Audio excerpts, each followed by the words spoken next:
Gleaming marble, wise philosophers, poets versus democracy thrived, with free men deciding fates. This is our grand vision of ancient Greece, a golden age of unparalleled progress. But the true reality was prepare for its untold harsh history.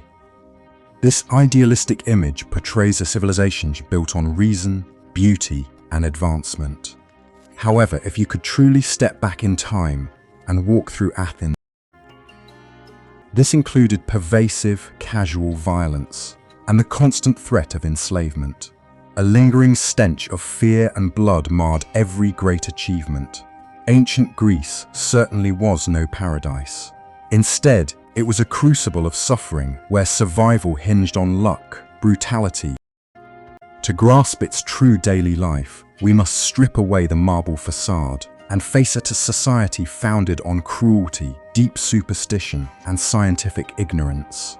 If you were just an ordinary individual in ancient Greece, from the 4th to 5th century BC, Athens, despite being democracy's birthplace, held an astonishing 60,000 to 80,000 enslaved people. This comprised over half of its total population. These weren't merely remote laborers hidden in mines or on farms. They were present in your home, cooking your meals, rearing your offspring, and serving your closest needs. For Sparta, the situation proved Helots, state-owned slaves, outnumbered free Spartans by 20 to 1. These agricultural workers, owned by the state, were forced to yield most of their production to the government, trapped in permanent. The Spartans didn't just utilize Helots, they outright terrorized them. As recorded by writer Myron of Priam, Helots endured a predetermined number of beatings annually, regardless of.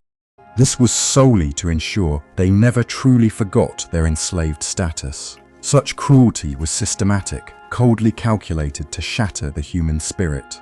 In Athens, a leading Athenian statesman once penned that a slave's body bore responsibility for all their transgressions, while physical punishment was the ultimate penalty for a free person. The division was absolute. A slave was. Routes into slavery were abundant and terrifying. You might be born into it via chattel slavery, inheriting bondage from enslaved parents, or captured during warfare, then sold at market, your liberty lost in one battle. Even if you were a free Athenian citizen, owing excessive money to a landlord could lead to this. If you leased land and couldn't pay, you faced enslavement, working without wages until your debt was cleared. Financial misfortune. Even if you stayed free, another immediate peril emerged: mandatory conscription. During the archaic Greek period, from 800 to 500 BC, militias were routine. As a farmer or ordinary laborer, you were probably compelled to fight if your city-state entered wartime. Clashes between rival cities typically occurred during summer months, and then survived. Consequently, warfare became utterly chaotic and brutal. Citizens frequently bore the cost of their own military gear, so, if you lacked, essentially, a human shield protecting wealthier men. If you possessed some money, you might buy or inherit armor, becoming a hoplite, an infantryman wielding spears, shields, and body armor. By 600 BC, yet even armored, you confronted close combat's ancient terror: spears piercing flesh, swords cleaving bone, and the phalanx's screaming chaos where one error meant certain death. The legal framework provided. Living in 7th century BC Athens, you might face execution for merely stealing a cabbage. Around 621 BC, the Draconian laws became effective, as Athens adopted its first written constitution. Previously, the legal system relied on oral tradition, lacking clear penalties. Victims had to seek their own justice. Generations.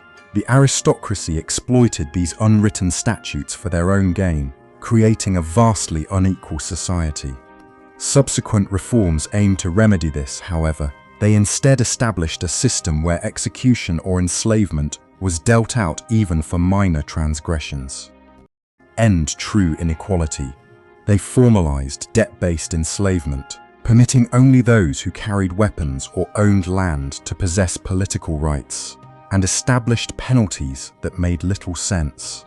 You might be executed for theft, yet if you accidentally killed someone, deemed excessively harsh. So severe, in fact, we still use Draconian for extreme severity. Lawmaker Solon repealed them in 594 BC, replacing them with more lenient statutes. However, for decades, Athens existed under a legal system of state. If you were a woman in ancient Greece, your struggles differed, yet were equally oppressive. Period beauty standards required pale, unblemished skin, symbolizing wealth and refinement. To attain this look, women used lead-paste cosmetics directly on their faces. The Greek terms for cosmetics, kosmetika, komotikon, were common practices. Male writers, however, often claimed only prostitutes and lower-class women indulged in such vanity. In reality, women of all classes and even many men utilized makeup to enhance features. That lead paste, however, corroded the flesh, causing terrible disfigurement and scarring. Skin would develop lesions, noticeable discoloration, and lasting damage. In a cruel cycle, more and more makeup was layered on to conceal the. This quest for beauty became a slow poisoning, sacrificing health for an unreachable standard. Disease posed yet another constant peril. If residing in Athens around 430 BC, you faced a 1 in 3. During the Peloponnesian War's Spartan siege of Athens, a mysterious plague swept through the city, claiming over a third of its population. The exact nature of the disease remains unknown. Theories span from typhus, influenza. Historian Thucydides suggested the plague might have started in Africa, then spread through the vast Persian Empire before arriving in Athens.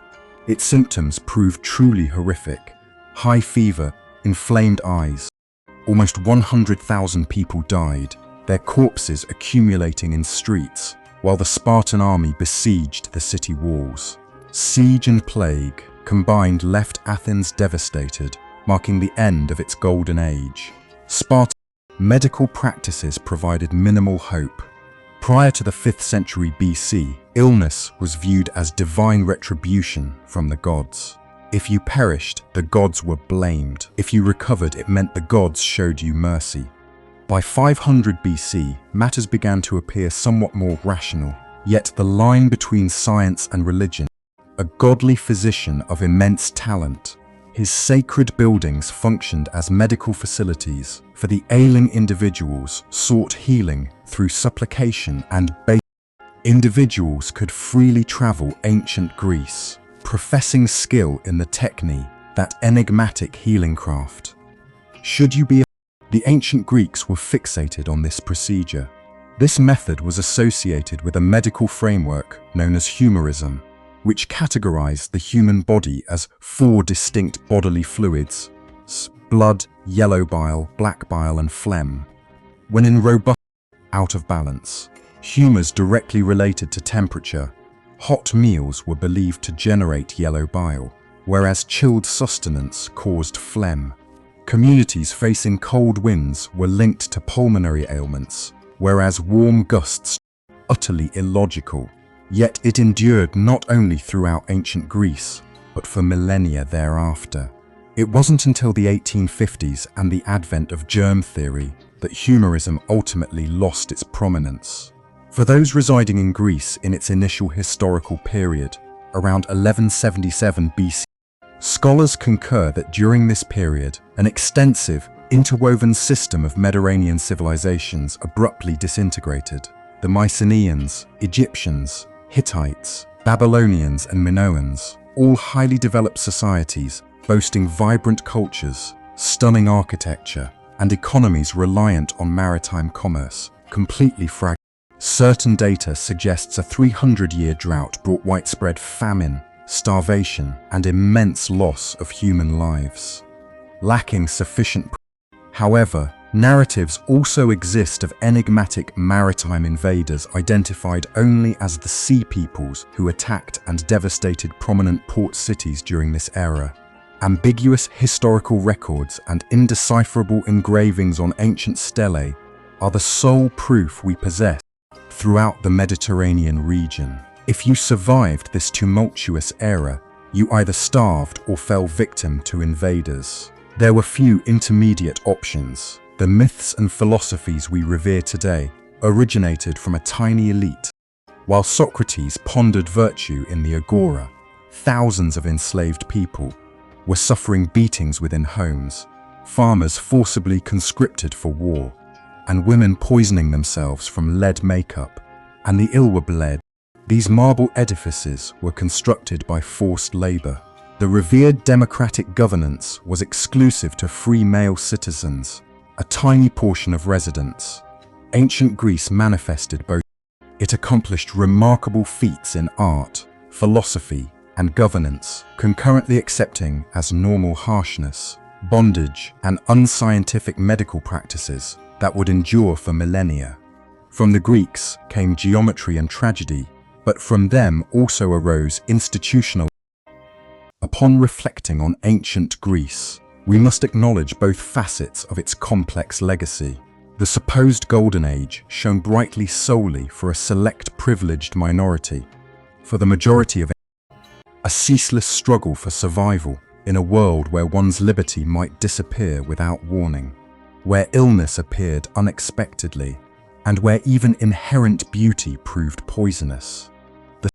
And should you endure, you'd be marked in body, mind, and spirit by a culture that extracted uncommon burdens upon its common populace.